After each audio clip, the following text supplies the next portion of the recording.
آخر صلاۃ والسلام کی بارگاہ میں عرض کیا گیا کہ حضور یوم قیامت آپ اپنی امت کو کیسے پہچانیں گے؟ جب ساری امتیں ایک میدان ایک جگہ پہ کھڑی ہوں گی تو اے آقا آپ اپنے غلاموں کو کیسے پہچانیں گے؟ آپ ان تک کیسے پہنچیں گے؟ تو میرے آقا علیہ الصلوۃ والسلام نے ارشاد فرمایا ان امتی یوم القیامت غرہ محجلون من آثار الوضوء۔ میرے آقا نے فرمایا کہ میری امت کے اعضائے وضو جو ہیں وہ چمکتے ہوں گے، وہ 14ویں کی چاند کی طرح روشن ہوں گے، یعنی چہرہ، یہ ان کے بازو اور ان کے پاؤں جو بڑے روشن اور بڑے چمکدار ہوں گے، اور میں ان اعضائے وضو کی چمک کی وجہ سے پہچان لوں گا کہ جن کے چہرے 14ویں کی چاند کی طرح چمک رہے ہیں یہ مصطفیٰ کے غلام کھڑے ہیں، یہ میری امت جو وہ کھڑی ہے۔ اور پھر میرے آقا علیہ الصلوۃ والسلام نے یہ بھی ارشاد فرمایا کہ جب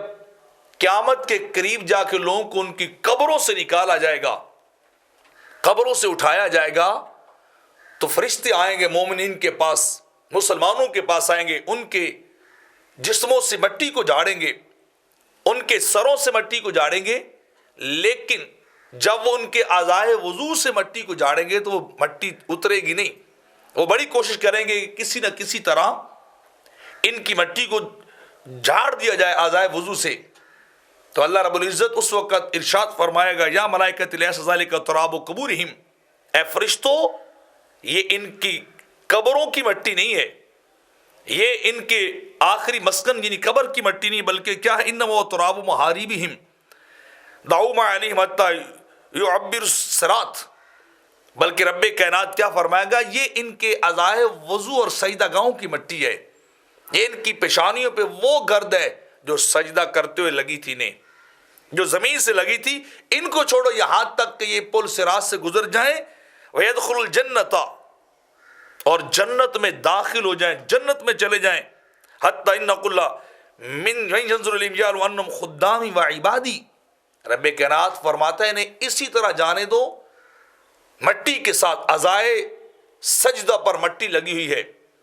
وہ مٹی لگی رہنے دو اور انہیں جنت میں جانے دو، حتیٰ کہ انہیں جو بھی دیکھے وہ پہچان لے کہ یہ وہ لوگ ہیں جو اللہ کے عبادت گزار لوگ ہیں، جو اللہ کی بندگی کرنے والے لوگ ہیں، اللہ کی بارگاہ میں سجدہ ریزیاں کرنے والے لوگ ہیں، اللہ کے خادم اور اللہ کے عباد اور بندے ہیں۔ تو اللہ فرماتا ہے ان کی یہ مٹی جو اعضائے سجدہ والی ہے اس کو ختم نہیں کرنا کہ یوم قیامت ان لوگوں کو حسرت ہو جنہوں نے دنیا میں رہ کے اللہ کو سجدہ نہیں کیا تھا، جنہوں نے اللہ کی عبادت نہیں کی تھی دنیا میں رہ کر، تو وہ پہچان لیں کہ یہ وہ لوگ ہیں جو پل صراط سے بھی بڑی آرام کے ساتھ گزر گئے اور اللہ کی جنت میں جا کے داخل ہو گئے۔